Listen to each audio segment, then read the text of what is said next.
Paling kiri sebelah bawah di mushaf standar. Wa idza sa'alaka 'ibadi 'anni fa inni qarib. Ujibu da'watad da'i idza da'an. Itu kalimatnya. Jika ada hambaku Muhammad SAW bertanya kepadamu, berkonsultasi untuk mendekat kepadaku, ingin datang kepada Allah. Biasanya kalau motif hamba datang kepada Allah itu biasanya dua. Satu pengen minta sesuatu, yang kedua mau bertobat. Umumnya begitu. Umumnya. Nah, sebelum datang Allah sudah memahami karena Maha tahu sifatnya. Maka Allah jawab, ujibu da'watad da'i idza da'a. Katakan padanya, nggak usah lelah, aku sudah memahami sebelum dia datang. Wah, itu secara psikologis hebat sekali. Kalau Anda bertanya, Mas Dimas, mana ustadznya? Kok jam 10 belum datang? Iya nih, kayaknya nggak jelas ustadznya datang apa enggak. Dengan jawaban kedua, ustadz sudah dekat, sebentar lagi tiba. Mana yang menenangkan, jawaban pertama atau kedua? Kedua. Maka Allah mengatakan, sebelum engkau tanya, katakan Muhammad pada mereka SAW, aku dekat. Setelah itu apa? Aku akan kabulkan apapun yang hambaku minta, sepanjang itu maslahat untuknya. Jadi setiap permohonan itu dikabul, dan jawabannya menggunakan ya, lalu kembali kepada saya jadi ujibu, aku akan jawab kapanpun itu yang sesuai dengan kebutuhan dia. Ya, karena sifat doa itu gini, sifat doa itu mengabulkan apa yang dibutuhkan, bukan memberikan apa yang dimintakan. Karena Allah itu Maha Pengasih, nggak mungkin Allah ngasih kepada sesuatu yang membahayakan. Ya, kadang kalau memang betul itu maslahat buat Anda, minta, Anda butuh diberi seketika. Tapi kalau sekarang Anda belum siap, mungkin diberikannya 2 tahun, 3 tahun, 4 tahun. Nabi itu minta kiblatnya pindah dari Masjidil Aqsa ke Ka'bah. Kapan dikabulkannya? Setahun 8 bulan. Bayangkan seorang Nabi, Rasul, manusia terbaik, minta sama Allah, nggak langsung dikabul. Setahun 8 bulan baru dikabulkan. Kenapa? Bukan nabinya, umatnya belum siap. Ya, begitu pindah, dapat komen dari kalangan Yahudi yang ada pada saat itu di Madinah, langsung dislike, share, viral. Nggak ada yang subscribe satupun. Ya, yang ada nanti malah konflik. Jadi begitu sudah siap, sudah paham dengan esensi sholat, sudah mengenal Allah lebih dekat, baru dikabulkan. Kadang-kadang, maaf ya teman-teman, apa yang sekarang kita dapatkan boleh jadi itu doa sekian bulan atau bahkan tahun yang pernah dimohonkan dulu. Cuman kadang-kadang sebagian hamba tidak menyadari itu, karena itu syukurnya telat. Ada yang ketiga, ini yang lebih dahsyat. Allah mengganti apa yang diinginkan dengan apa yang dibutuhkan. Seperti pernah saya sampaikan, Anda punya anak, anaknya sakit, konsultasi ke dokter, ini yang terbaik untuknya jeruk. Pulang dari rumah sakit, dia merengek minta apel. Mama, apel, apel, apel. Ini nak, jeruk. Nggak mau apel. Ini jeruk rasa apel. Itu yang terbaik, gitu kan? Oke, kadang-kadang Anda minta motor, dikasihnya mungkin sepeda. Kadang Anda minta mobil A, dikasihnya mobil B. Kadang Anda mengajukan proyek A, dikasihnya proyek B. Yang ini nggak masuk, yang ini dapat. Jadi sifat doa itu kalau dimohonkan, diberikan. Kalau nggak cocok di dunia, diberikan di akhirat. Itu sudah janji. Karena itu kita masih ada iman akhirat, jadi masih punya harapan. Yang bahaya itu kalau nggak punya keyakinan tentang akhirat, dia nggak punya harapan. Jadi meninggal aja. Kalau kita masih punya harapan, makanya kita belajar ilmu tentang alam kubur, ilmu tentang akhirat, pengetahuan tentang surga neraka. Kenapa? Supaya memunculkan harapan. Ya, sebab kalau ditanya nanti, kalau meninggal kemana, punya jawaban. Kalau orang yang nggak tahu itu ditanya kemana, meninggal ya meninggal aja. Kalau meninggalnya kan sama-sama meninggal. Halo? Ya? Baik. Nah sekarang problemnya adalah, bisa ada orang minta, tapi nggak terkabul gitu. Nggak dapat. Apa problemnya? Maka saya kisahkan hadis Nabi. Teman-teman, thumma dzakara ar-rajula yutilu as-safara ash'atha aghbara. Nabi mengisahkan seorang lelaki yang menempuh perjalanan panjang. Safar. Sifat safar, ingat ya, sifat safar itu cepat mengabulkan doa. Jadi kalau teman-teman sedang safar, kalau dari segi jarak tuh di atas 82 km dari segi jarak. Tapi kalau dari waktu tempuh yang merubah zona waktu lah setidaknya.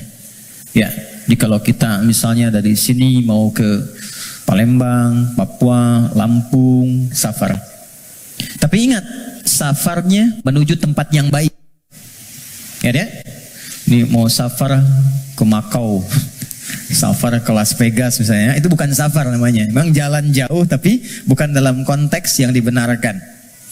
Apalagi diniatkan ibadah, maka berpotensi mengabulkan doa di setiap titian perjalanannya. Maka alih-alih banyak foto dan bikin status, saran saya, isi dulu dengan doa. Isi dulu dengan doa. Dua, yamuddu yadaihi ilas sama, dia mengangkat tangannya ke langit. Gini, saya tidak bermaksud mengajarkan, hanya share saja. Biasanya begini yang mudah untuk dilakukan. Kalau Anda angkat telapak begini, ada garis kan ya? Ada garis ya? Nah, yang paling mudah itu begini, satukan garisnya. Ini, lalu di sini letakkannya. Nanti ada babnya, semakin tinggi dan luas permohonan, biasanya semakin diangkat semakin terbuka. Seperti doa istisqa, minta hujan. Doa istisqa itu begini. Nanti ada di khutbah Jumat, misalnya khatib begini. Ya, sebetulnya tidak diatur secara spesifik, yang penting ngangkat. Tapi umumnya riwayat mengatakan ngangkat dekat ke dada. Saya yang praktekkan begini. Nah, singkatnya, hadis sahih mengatakan orang yang mengangkat tangan dengan berdoa itu lebih cepat intinya dikabulkan dibandingkan dengan yang diam. Innallaha hayyun karimun. Allah itu maha mulia dan sangat merasa malu kalau seorang hamba mengangkat tangannya tidak dikabulkan doanya. Itu jawaban dari Nabi kepada seorang sahabat yang bertanya, "Ya Rasulullah, kalau ada seorang hamba mengangkat tangan dan memohon kepada Allah, apakah dikabulkan?" Kata Nabi, bagaimana menurutmu jika ada temanmu minta kepadamu sambil menengadahkan tangannya begini?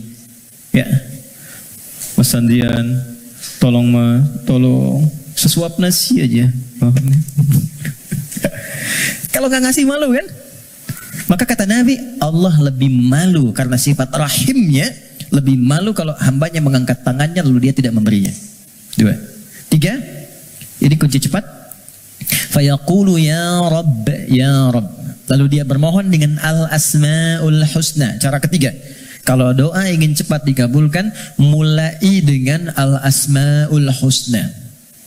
Nggak perlu semuanya. Pilih satu nama yang sesuai dengan permohonan yang kita ajukan. Contoh, Allah punya berapa nama? Ya, yang dihitung 99. Itu yang disebut dengan Al-Asma'ul Husna. Quran surah ke-17 ayat 110.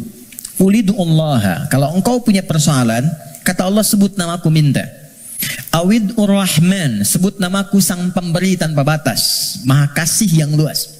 Ayyamma tad'u. Tapi kalau engkau ingin spesifik, falahul asma'ul husna. Pilih satu nama yang sesuai dengan kebutuhanmu.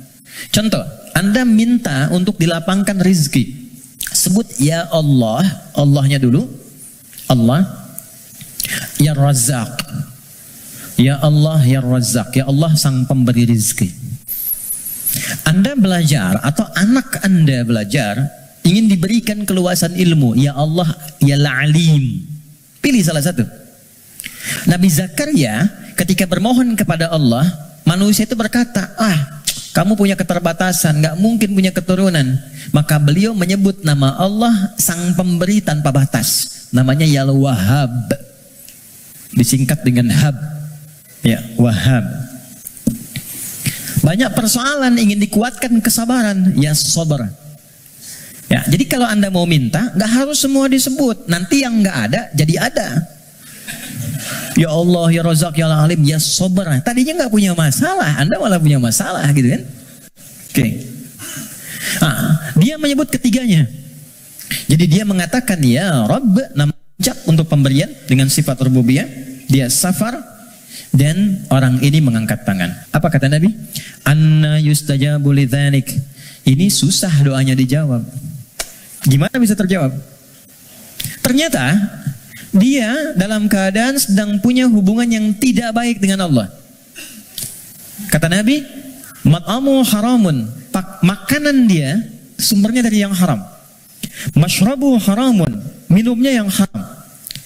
Malbasu haramun, pakaiannya dari yang haram. Wa ghudhiya biharami, dan perangkat hidupnya haram. Saya pegang gelas dari tadi, saya ingin tunjukkan begini. Ini gelas masih terbuka. Gini. Teman-teman. Saya bisa masukkan apapun. Spidol, pena, even itu air, dan yang lainnya. Tapi kalau mulai itu tersekat begini, apa yang bisa dimasukkan? Kalau sekatnya masih tipis, mungkin masih bisa ditembus. Sepanjang tajam permohonan, air mata keluar, bermohon dengan lembut dan lirih, masih bisa tembus. Tapi kalau yang menutupnya semakin tebal dan kuat, bagaimana bisa tembus? Maksiat yang membuat kita terhubung, buruk, jelek sinyalnya, koneksinya bahkan terputus dengan Allah, itu yang menjadikan sekat-sekat yang menghambat cawan hati kita untuk menerima pengabulan doa dari Allah Subhanahu wa Ta'ala. Maka tadi saya katakan di awal, bagaimana ada orang punya hubungan yang kurang baik dengan Allah, saat yang bersamaan dia berani meminta. Bersyukurnya Allah punya sifat Rahman dan Rahim yang masih menampung permintaannya dan mengabulkan. Cuman hamba itu yang harus membuka sekatnya dulu supaya pengabulan itu bisa masuk ke dalam dirinya. Jadi sifat Rahman Allah menjadikan doanya tetap dikabul. Cuman mental. Itu maksudnya. Ya Allah Maha Adil, tetap memenuhi janji, diminta diberikan, cuman terpental. Karena apa? Sekatnya belum dibuka. Nah, untuk membuka sekat itu dan dibangun kembali hubungan baik, itu yang disebut dengan takwa namanya. Ya. Bagaimana Anda bisa meminta khusyuk berdoa? Saya kadang-kadang suka mau senyum sendiri. Ada orang berdoa, tapi gerah juga. Minta khusyuk, tapi dia membawa perangkat haram dalam dirinya. Gambar-gambar yang tak pantas, video-video koleksi yang buruk masuk di handphonenya. Kok bisa masuk sakunya saat yang bersamaan dia sholat? Kok bisa? Nggak malu sama Allah. Kan kita mengetahui Allah Maha mendalami segala hal. Allah Maha mengawasi. Lalu ada orang mengumpulkan hal yang haram, bahkan dalam handphonenya dia masukkan ke sakunya dan dia masih menunaikan sholat dan merasa nyaman dengan itu. Apalagi dengan keadaan sadar dia hasilkan perangkat dirinya, pakaian dari cara yang tidak benar, kemudian juga perangkat dari cara yang tidak benar, kemudian dia diuji dengan persoalan yang Allah ingin bimbing dia untuk mendapatkan jalan keluar yang baik, tapi dia menggunakan itu dan dengan perasaan bangga dia bermohon kepada Allah. Tapi sekali lagi, karena Allah itu Rahman, sayang, kasih, maka persoalan sebesar apapun yang dirasakan dan bagaimana bentuknya, demi Allah saya katakan, pada akhirnya itu adalah jalan menuju kebahagiaan. Kalau bukan jalan kita menemukan kembali harapan cerah untuk terhubung dengan Allah yang membuka kebahagiaan sejati berikutnya, atau memang itulah titik pertemuan dari semua keinginan yang akan dikabulkan.